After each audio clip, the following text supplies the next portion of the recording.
Okay, so have you ever been to one of those family dinners, where like everyone's there and you think it's going to be normal, but then bam, something crazy happens? Well, absolutely. It's like that moment when you realize this isn't your grandma's famous casserole. Something's up. Exactly. And that's what we're diving into today, a story so wild, it ended up as an episode of the true crime podcast, Whispers of Crime. Oh, I know. Whispers of Crime, they always dig up the juicy stuff. Yeah, and this one is no exception. I mean, the title alone is a mouthful. Wife exposes husband's affair with her sister in family gathering.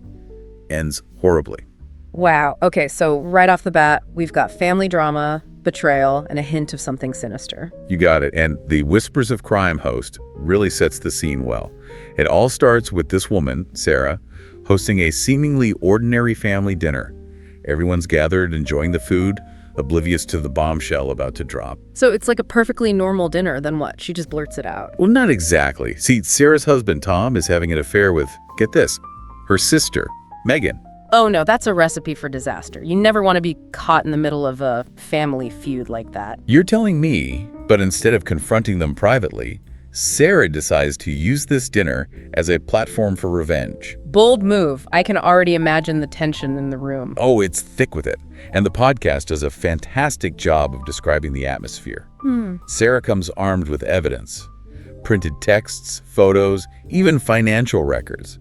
She even involves the police, claiming Tom and Megan were involved in some shady business. Whoa, hold on. So she basically calls the cops on her own family in the middle of dinner. Talk about a mood killer. Right. Imagine being one of the other guests, just trying to enjoy your mashed potatoes, Yeah. and suddenly you're caught in the middle of this explosive confrontation. It's almost like a car crash. You know it's about to get messy, but you can't look away. So how do Tom and Megan react? Well, according to the podcast, Tom is completely blindsided, speechless. Megan, on the other hand, she tries to deny everything, but the evidence is stacked against her. That's going to be an awkward car ride home. But what I find fascinating is how Sarah uses this public setting to take back control. It's like she's saying, you want to play games? Fine, but we're doing it my way now. It's a powerful statement. And the fact that she involves the police suggests this isn't just about revenge. She's also seeking some form of justice. Right, she's not just airing dirty laundry, she's exposing potential criminal activity. So it's a family dinner from hell, but it's also a story about betrayal, revenge, and the lengths we go to when we feel wronged. Absolutely. And believe it or not, this is just the tip of the iceberg. So Sarah's exposed this whole affair right there at dinner, cops and all. You'd think that would be dramatic enough, right? You'd think that's the climax, right? Family secrets out, justice is on its way, case closed. You would think. But this is where the story takes an even darker turn. Oh boy, buckle up everyone. Because Sarah starts getting these threatening text messages, super cryptic and menacing. The podcast doesn't reveal who's sending them right away, so it's like, who else could be involved in this mess? Yeah, talk about suspense. It's like someone's playing mind games with her, adding another layer of creepiness to the whole thing. And you know what's creepier? These texts, they start luring her back to her old house. And an old house. Okay, now that's just asking for trouble. Like, haven't they ever seen a horror movie? Right, bad things happen in old houses. But Sarah, she goes back. And that's when the podcast drops the bomb about who's behind those messages. I'm on the edge of my seat. Tell me it's not the ghost of the family dog coming back for revenge. Worse, it's Megan's boyfriend, Josh. Seems he found out about the affair on his own. Oh man, that's a whole other level of complicated. Right, and here's the thing, Josh. He doesn't know that Sarah exposed everything at the dinner, that the police are involved, the whole 9 yards, so he's going off incomplete information, thinking he needs to take matters into his own hands. Ah, the classic case of acting without knowing the full story. Never ends well. And it doesn't. He confronts Sarah at the house, and things get heated fast. Accusations are flying, emotions are boiling over, and it quickly escalates from words to, Don't tell me it turns into a brawl, like something out of Jerry Springer. Well, it's more intense than a TV brawl, because according to the podcast, Megan shows up at the house right in the middle of this whole confrontation. Oh no, talk about walking into the lion's den. So what, does she try to break it up? Does she escalate things? Neither. She ends up shooting both of them, Josh and Sarah. Whoa, hold the phone. She just shoots them like dead. Dead.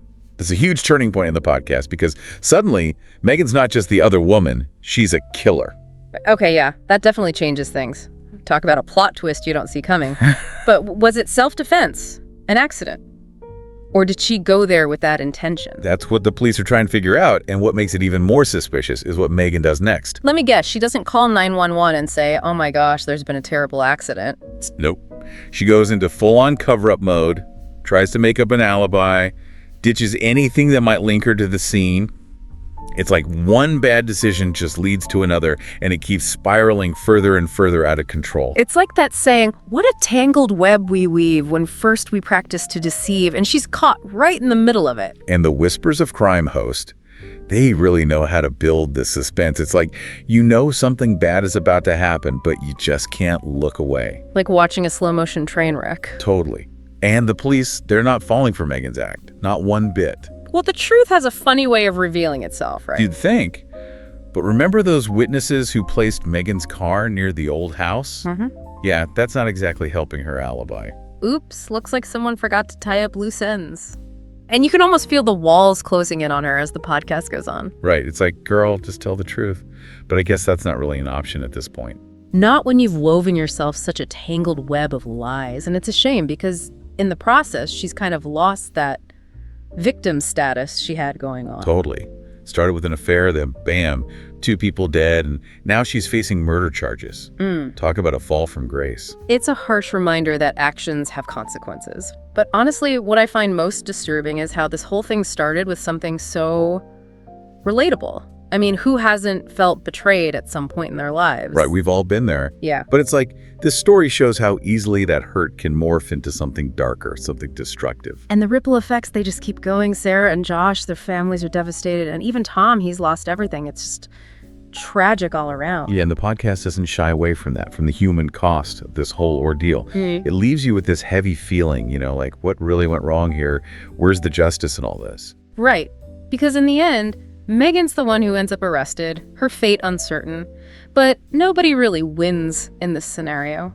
It makes you think about how we respond to betrayal, how anger and hurt can cloud our judgment and lead to choices we never thought we'd make. It's a heavy topic, no doubt. But that's what we do here on The Deep Dive. We unpack these wild stories, the twists and turns, the psychology behind it all, and hopefully leave you with something to think about long after the episode's over. Exactly. Because sometimes the most disturbing stories are the ones that hit a little too close to home.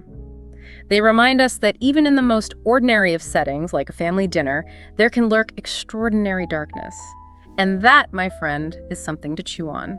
And with that, we wrap up another deep dive into the complex and often unsettling world of true crime. We'll be back next week with another case, another glimpse into the dark side of human nature. Can't wait. Until then, stay curious, stay informed, and as always, stay safe.